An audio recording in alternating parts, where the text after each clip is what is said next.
નમસ્કાર દર્શક મિત્રો, હેડલાઇન ન્યૂઝમાં આપનું સ્વાગત છે. ગત રાત્રિની વાત છે. ગણેશ મહોત્સવ ને હવે એક જ દિવસ રહ્યો છે ત્યારે તમામ પંડાલોમાં જ્યારે ગણેશજીની પ્રતિમા પહોંચી ચૂકી હોય, સ્થાપના થઈ ચૂકી હોય, ડેકોરેશન શરૂ થઈ ગયું ત્યારે માંજલપુરનું એક મંડળ પાણીગેટથી માંડવી તરફ જઈ રહ્યું હતું. એકાએક ગણેશજીની પ્રતિમા ઉપર ઈંડા મારવામાં આવ્યા, જેના વિડીયો સામે આવ્યા છે. લગભગ અડધી રાત્રિનો સમય હતો, મધરાત્રિનો સમય હતો. 3 વાગે તો મને ફોન આવ્યો કે આવો બનાવ બન્યો છે. હું અહીંયા આવ્યો. સિટી પોલીસ સ્ટેશનનો સ્ટાફ છે એ બીજા ગણેશજી જ્યાં ઢોલ નગારા ત્રાસા વાગતા હતા એ ગણપતિમાં વ્યસ્ત હતો ત્યારે એક નાના અમથા ગણપતિ અહીંથી શાંતિપૂર્વક એક મંડળ લઈને જતું હતું, પરંતુ એવા જ મંડળના ગણેશજી ઉપર ઈંડા મારવામાં આવ્યા. તાત્કાલિક સિટી પોલીસ સ્ટેશનનો સ્ટાફ જગ્યા પર હાજર પણ થયો. હવે 3 જણને ઉચકવામાં આવ્યા. તમામ જે એસીપી છે, ડીસીપી છે, તમામ ડીસીપી ક્રાઇમ બ્રાન્ચનો સ્ટાફ છે, તમામ સિટી પોલીસ સ્ટેશન પર ઉપસ્થિત થયો અને શંકાસ્પદ 3 થી 4 લોકોને ઉચકવામાં આવ્યા, અટકાયત કરવામાં આવી. પરંતુ હજુ પણ આરોપી કોણ છે એ સામે આવ્યું નથી. મુદ્દો કેટલો ગંભીર છે એ આપ સમજી શકો છો. પરંતુ વડોદરા શહેરની શાંતિ ડહોળવાનો ફરી એકવાર પ્રયાસ થયો હોય એવા ચોખ્ખા દ્રશ્યો સામે આવ્યા છે. પોલીસ ઉપર સવાલ પણ ઉઠ્યા હોય એવું લાગી રહ્યું છે. આપણી સાથે કરણી સેનાના રાષ્ટ્રીય પ્રવક્તા મહેન્દ્રસિંહ રાઠોડ ઉપસ્થિત છે. એમની સાથે વાત કરીશું. બિલકુલ બાબુ, શું કહેવા માંગતો? જે પ્રકારે ગણેશજી ઉપર ઈંડા મારવામાં આવ્યા હોય એવા દ્રશ્યો સામે આવ્યા, શું કહેવા માંગતો? રાત્રિના 2 વાગ્યા પછીની આ ઘટના છે. એટલે સૌથી પહેલા તો ચોંકાવનારી હકીકત એવી છે કે આ દુઃસાહસ કરનાર તત્વો કોણ છે અને શા માટે આ પ્રકારનું દુઃસાહસ કરવામાં આવ્યું. આ એક સૌથી પહેલો તપાસનો વિષય છે, ચિંતાનો વિષય. ભૂતકાળની અંદર 93 પહેલા એક અશોક ભોગી કરીને એક માથેભાર એટલે કે રાજકીય ખૂબ જ મોટી વક ધરાવનાર ઈસમ રહેતા. એમના ઘરની બહાર તમે ભીડ જુઓ, સ્કૂટરો અને જીપ અને એમ્બેસેડરો જુઓ એટલે સમજી જવાનું કે કાલે વડોદરામાં ધમાલ છે. અને એના માટે સટ્ટા રમાતા. એટલે રાજકીય પ્રેરિત, એટલે આ મને 100% રાજકીય ષડયંત્ર છે. અને આ રાજકીય માહોલ બગાડવા એટલે કે આમાં કોને ફાયદો થાય? હિન્દુ મુસ્લિમ થાય તો કોને ફાયદો થાય? કારણ કે જેને આ ઘટનાને અંજામ આપ્યો છે એ 100% દેશ વિરોધી છે, ધર્મ વિરોધી. એવા તત્વને છોડવામાં ન આવે. અને જે રાજકીય શૈતાન દિમાગે, કારણ કે હું આપણા માધ્યમથી કહેવા માંગીશ કે ભારતીય જનતા પાર્ટીમાં એક બહુ મોટો લઘુમતી મોરચો છે. સમજી લો, વિશ્વનો સૌથી મોટી લઘુમતી મોરચો ભારતીય જનતા પાર્ટી. તો અને ભારતીય જનતા પાર્ટીમાં વોશિંગ મશીન છે કે એવા ગમે તેટલા કાળા ડાઘવાળા, ગમે તેટલો ગુનેગાર હોય, એ વોશિંગ મશીન ભારતીય જનતા પાર્ટીમાં આવી જાય એટલે દુઃખથી ધોવાયેલો થઈ જાય, એની પર કોઈ ગુના નોંધાય નહીં. તો સૌથી પહેલા તપાસનો વિષય છે એવા કયા ભૂતકાળમાં ગુના ધરાવનાર કે એવા દેશ વિરોધી વિચારધારા, ધર્મ વિરોધી વિચારનારા લોકો આજે લઘુમતી મોરચામાં ઘૂસ્યા છે. અને વડોદરા શહેર સંસ્કારીજનોના શહેરની અંદર શ્રીજી ઉપર જેને ઈંડા મારીને જે હિન્દુ ધર્મનું સનાતન અપમાન કર્યું છે, અને સમગ્ર શહેરનું નહીં, સમગ્ર ગુજરાત રાજ્યનું વાતાવરણ ડોળવાનો જેને પ્રયાસ કર્યો છે, એવા તત્વોને હું માનનીય આદરણીય પોલીસ કમિશનર સાહેબને કહેવા માંગુ છું કે એવા તત્વોને છોડો નહીં. કારણ કે આગામી દિવસમાં આવતીકાલથી હજુ તહેવારોની શરૂઆત થશે. આજે એમને ગણપતિની અપમાન કર્યું છે, પછી નવરાત્ર આવવાના છે. અને આ રીતે જો શહેરનું વાતાવરણ દોડતા હોય તો એની પાછળ કયા રાજકીય તત્વો સામેલ છે અને કોને રાજકીય લાભ થવાનો છે, જેના કારણે આ રાજકીય ષડયંત્ર રચી અને આ એક માહોલ બનાવવાનો પ્રયાસ કર્યો છે. વડોદરાની જનતા આવા તત્વોને સાખી નહીં લે. અને મને 100% પોલીસ ડિપાર્ટમેન્ટ પર ભરોસો છે કે આવા ષડયંત્ર રચનારાઓને અને શ્રીજીનું અપમાન કરનાર. હવે તમે ફૂલ તો મારી નથી શકતા, ભગવાનને તમે ફૂલ તો વધારી નથી શકતા, ઈંડા મારીને તમે શું પ્રયાસ ઈચ્છો છો? તો સમગ્ર વડોદરા શહેરમાં રમખાણ ફાટી જશે. તો આવા કરનાર જે તત્વ છે એનો હું 100% વિશ્વાસ કરું છું કે ઘણા બધા આજે પણ લઘુમતી સમાજની અંદર મોસ્ટ ઓફ શાંતિપ્રિય લોકો છે, કોમી એકતા રાખનારા લોકો છે, અને એવા મુસ્લિમોનું જે લોકોએ લઘુમતી લોકોનું જેણે નામ બગાડ્યું છે. તો હું મુસ્લિમ સમાજને બી વિનંતી કરવા માંગીશ કે આવા તત્વ છે એને મહેરબાની કરીને આપ પણ પોલીસનો સહયોગ કરો અને વહેલામાં વહેલા સમગ્ર ભારત નોંધ લે એ પ્રકારની એને સજા થવી જોઈએ.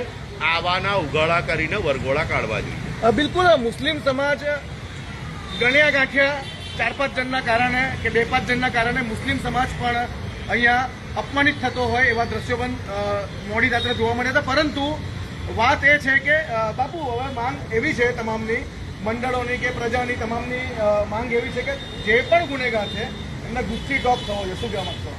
મેં શબ્દ વાપર્યો કડકમાં કડક સજા થવી જોઈએ, કારણ કે એણે આખા શહેરનું વાતાવરણ બગાડવાનો પ્રયાસ કર્યો. ભૂતકાળમાં થતું હતું કે એક વ્યક્તિના પરાક્રમના કારણે આખા શહેરમાં ધમાલ થતી હતી, સેંકડો લોકો પોતાની રોજગારીથી વંચિત રહેતા હતા, નિર્દોષ લોકો પીસાતા હતા. એટલે આંધળો ઓકે 10 ને રોકે જેવો ધંધો થતો હતો. પણ મને 100% આપણી પોલીસ સ્ટાફ પર, કારણ કે હવે તો સીસીટીવી ફૂટેજ આવી ગયા છે, ડ્રોન આવી ગયા છે, અને હવે તો બધી અત્યાધુનિક સિસ્ટમ આવી ગઈ છે. ગણતરીના કલાકોમાં પોલીસ આ કરનારનો પર્દાફાશ કરી દેશે એવો મને પૂર્ણ વિશ્વાસ. બિલકુલ જે સિટી પોલીસનો સ્ટાફ છે એક ગણેશજીના આગમનના વ્યવસ્થામાં વ્યસ્ત હતું, ત્યારે તમામ જે સ્ટાફ સિટી પોલીસનો સ્ટાફ જ્યારે ત્યાં વ્યસ્ત હોય ને એવા સમયે રાત્રિના 2:30 થી 3 વાગ્યાની વચ્ચે એકાએક શાંતિથી જતા શ્રીજીની જે યાત્રા છે એની પર જ્યારે ઈંડા મારવામાં આવતા હોય એ ગંભીર મુદ્દાને લઈને હવે તમામ લોકોમાં રોષ જોવા મળી રહ્યો છે અને તમામ જે આ લોકો ગુનેગાર છે એને કડકમાં કડક સજા મળે એવી આ માંગ કરવામાં આવી છે. બાપુ જે પ્રકારે આપ કહી રહ્યા છો તોફાનો જોતો આવ્યો છે આ બધું ક્યાંક ને ક્યાંક એવા સવાલો હવે ઉઠી રહ્યા છે કે 100% આ ક્યાંક ને ક્યાંક એક પોલિટિકલ સ્ટન્ટ હોય એવા પણ સવાલો ઉઠી રહ્યા છે. આ રાજકીય વડોદરામાં પહેલા પણ રાજકીય ધમાલો થઈ ચૂકેલી છે. વડોદરા શહેર એટલે ધમાલો માટે જે તે સમયે ગાય દોડીને ધમાલ થઈ જાય. અમે એવા વાતાવરણ જોયા છે.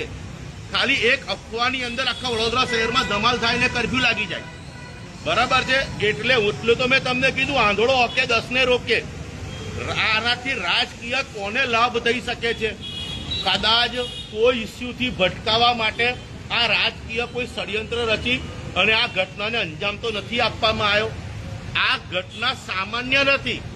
જેણે આખા ગુજરાત રાજ્યનો વાતાવરણ દોડવાનો પ્રયાસ કર્યો હોય અને જે ઓલરેડી શાંતિપ્રિય લઘુમતી લોકો છે કે જે કોમી એકતાની ભાવના આજે પણ ધરાવે છે, તો એવાને પણ નુકસાન થયું કૃત્ય કર્યું. આણે ફક્ત હિન્દુ ધર્મની લાગણી નથી દુભાઈ. જે શાંતિપ્રિય મુસ્લિમ સમાજના લોકો છે એમની પણ છબી કરવાનો પ્રયાસ કર્યો છે. એટલે આવા તત્વ તો રાષ્ટ્ર વિરોધી તત્વ કહેવાય. એટલે આવાને તો આરએસએસ વાળો દંડો ફેરવવો જોઈએ, તો એને ખબર પડે કે કોઈની ધર્મની ભાવના કઈ રીતે દુભાય.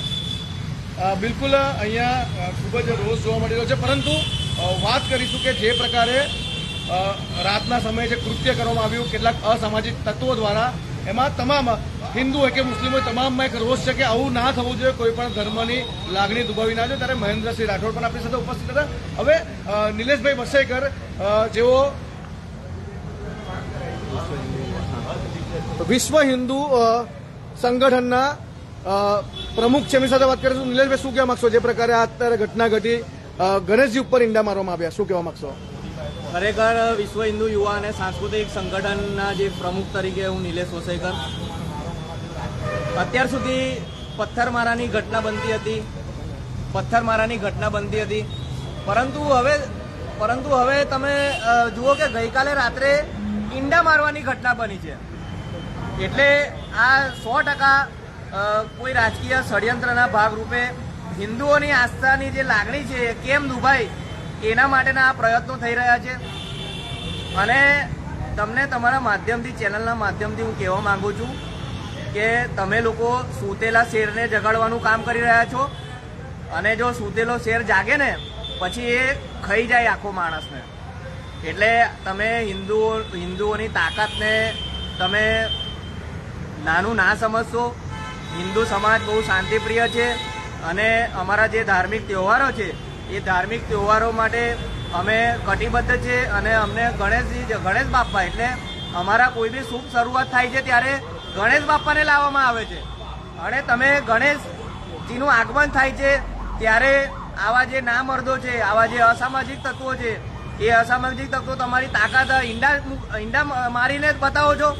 સામી છાતીએ લડો ને, તમારામાં તાકાત હોય, આ અસામાજિક તત્વોમાં તાકાત હોય તો સામી છાતીએ આવો હિન્દુઓની સામે, તો તમને બતાવી દઈએ દૂધ કા દૂધ પાણી કા પાણી. તમે ઈંડા મારીને તમારી તાકાત બતાવો છો. તમારામાં તાકાત હોય તો આવી જાઓ ડૂબે ડૂબ લડવા માટે. આ વિશ્વ હિન્દુ યુવા સાંસ્કૃતિક સંગઠન તૈયાર છે.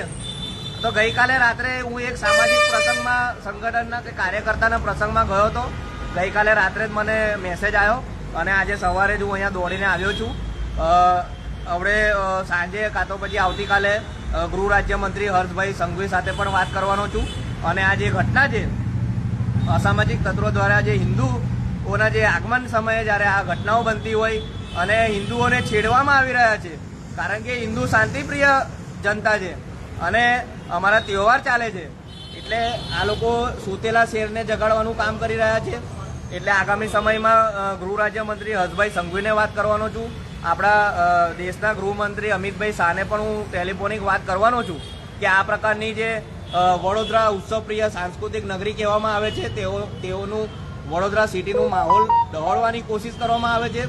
અને વડોદરા શહેરની પોલીસ બહુ સક્રિય છે અને આ બધી બાબતમાં બહુ ધ્યાન રાખે છે, અને ફૂડ પેટ્રોલિંગ પણ અગાઉથી જ કરવામાં આવેલું. પરંતુ આ પૂર્વ આયોજિત કાવતરું છે. 100% હું તમને કહું છું, કારણ કે આવા લોકોને હવે પાઠ શીખવવાની જરૂર છે. આ લોકોની સંપત્તિ અને આ લોકોને કાયમ માટે જેલમાં ધકેલવાની જે માંગ છે એ અમે કરી રહ્યા છીએ. બિલકુલ કોઈક ને કોઈક પોલિટિકલ સ્ટન્ટ એવું લાગી રહ્યું છે અમને. 100%, કારણ કે પોલિટિકલ સપોર્ટ વગર આ લોકોની હિંમત ચાલે જ નહીં. પોલિટિકલ સપોર્ટ વગર આ લોકોની હિંમત ચાલે જ નહીં. અને પોલિટિકલ સપોર્ટ હોય તો જ આ લોકોની મર્દાનગી સામે આવે છે. આલા મર્દાનગી તમે ઈંડા મારીને આપશો? આવો ને, ડૂબે ડૂબ લડવું હોય તો આવો, તમને ખબર પડી જશે કે હિન્દુઓની તાકાત શું હોય છે. બિલકુલ ડૂબે ડૂબ લડવાની અહીંયા વાત નિલેશ વસાઈકરે કરી.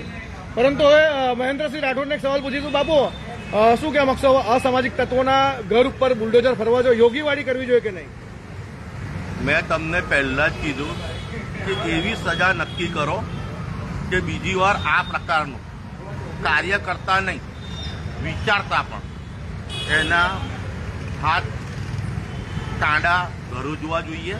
અને ભૂતકાળમાં પણ મેં કીધું છે કે આની પાછળ કયું રાજકીય દિમાગ, શેતાની દિમાગ કામે લાગ્યું છે. કારણ કે રાતે 2-3 વાગે ઈંડા મારવા માટે કયા ભાઈ નવરા થઈ ગયા, એટલે એ રાષ્ટ્ર વિરોધી તત્વ કહેવાય. તો એવાને તો કહું છું, એ રહેવાનો અધિકાર જ નથી. અને જેને બહુ આ રીતના જે ઘટના કરી છે, તો એવાને આવા સંસ્કારીજનોના શહેરમાં રહેવાનો અધિકાર જ નથી.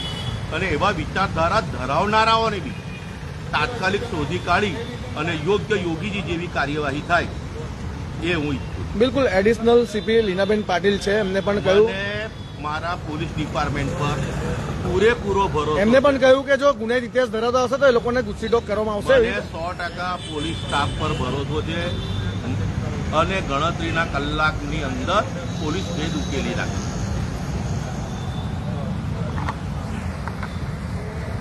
હા કુણાલ. બિલકુલ, તો રાતના 3 વાગ્યાથી અમે પણ અહીંયા જ છે. તમામ જે માહોલ છે એના દ્રશ્યો અમે કેદ કર્યા હતા કેમેરામાં, પરંતુ તે સવારની વહેલી સવારે જ આપ જોઈ રહ્યા છો કે તમામ લોકો અહીંયા એકત્રિત થઈ રહ્યા છે, કારણ કે રાતનો જે સમાચાર હતો તમામ સુધી પહોંચ્યો છે. અને બિલકુલ જે કૃત્ય કરવામાં આવ્યું છે અસામાજિક તત્વોના દ્વારા, એ ખૂબ જ ખોટું આ કૃત્ય છે, અને એનો જે જવાબ છે એ વહેલી તકે વડોદરા શહેર પોલીસ આપશે એવું અમે પણ આશા રાખીએ છીએ. કેમેરામેન કશ્યપ બારોટ સાથે હું વિરાજ ભટ્ટ, હેડલાઇન ન્યૂઝ, વડોદરા.